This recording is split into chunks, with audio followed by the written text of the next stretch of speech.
The National Farmers Union supports Idle No More's big plans to hijack Canada's 150th birthday. Do you remember Idle No More?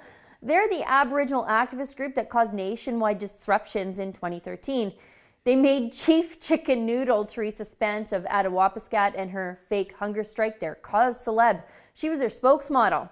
And they really liked Justin Trudeau back then, but now they don't. Idle No More is going to unsettle Canada Day celebrations, whatever that means, because of colonialism.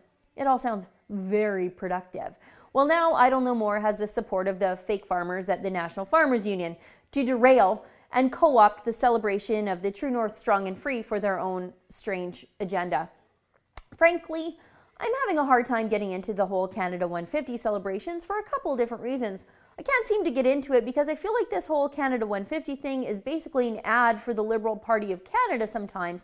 But secondly, it seems like every left-wing Hate Canada group has decided that our nation even existing is a bad thing. Anyways, going back to their support of Idle No More, the National Farmers Union said this, and I quote, "We know as farmers that we need to be having difficult conversations about how we have come to the land on which we are farming. We need to figure out how to move forward together, given that non-Indigenous farmers have benefited from access to lands acquired through deceitful, coercive, or violent means," end quote. Okay, let's just stop right there. Coercion, violence, I think they mean signed treaties between the Crown and Aboriginal representatives.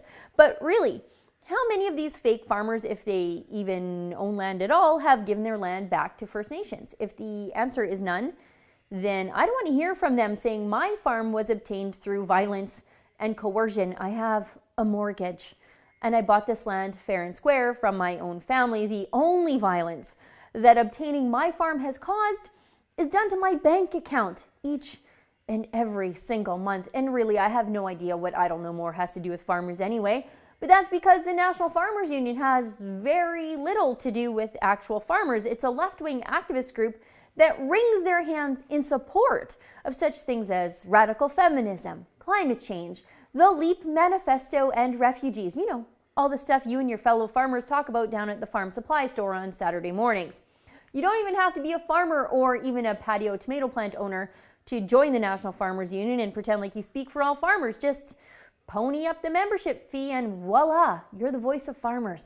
Yeah, no thanks. And really, I do care about Aboriginal quality of life. For example, I want all the First Nations reserves under boil water advisories to have safe, clean, running water before Canada takes in another single refugee.